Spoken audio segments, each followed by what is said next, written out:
But I know all these cases via Law and Order, who do the soft core version of all of them. Mm-hmm. So, I was sent like a bunch of cases, and this one I was like, oh God, there were like 2 Law and Orders. I think one was a criminal intent and one was an OG that touch on this, that are definitely based on this story. So I may add some things like, well, they found this or that, and it might be untrue because completely fictional. In late July 2009, the headlines read, "Perfect mom Diane Schuler drove her van full of kids into a head-on collision."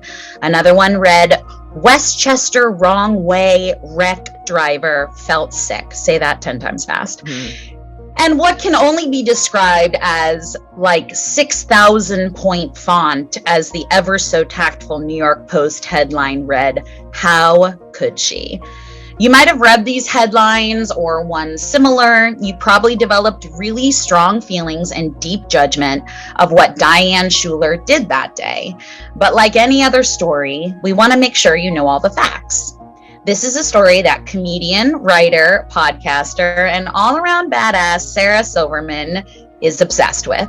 So before we dive in with her thoughts, here's your crash course of the story of Diane Schuler and the Taconic tragedy. On July 26, 2009, Diane Schuler, known to many as Supermom, packed up the minivan that she had borrowed from her brother, Warren.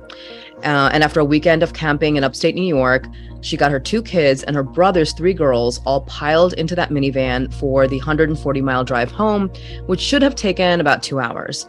Her husband had also been at the campsite, but he had packed up his truck and their dog, and they left the camp around 9:30 a.m. They left around the same time, but Diane didn't go straight home. She first took the kids for breakfast at McDonald's.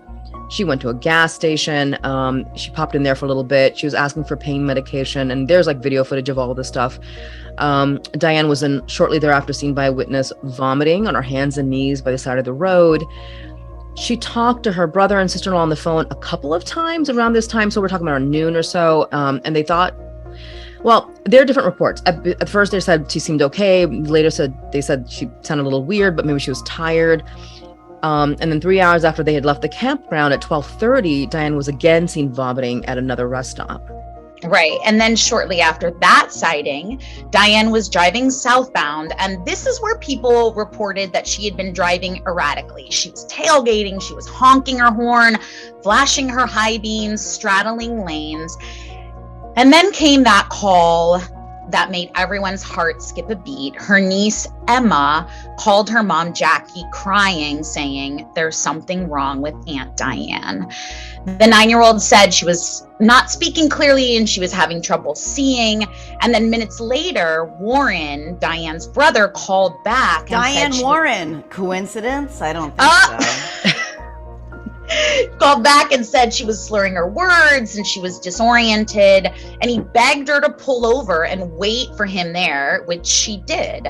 And then Diane made a series of calls that were all the wrong number. Her brother tried calling back and it went straight to voicemail.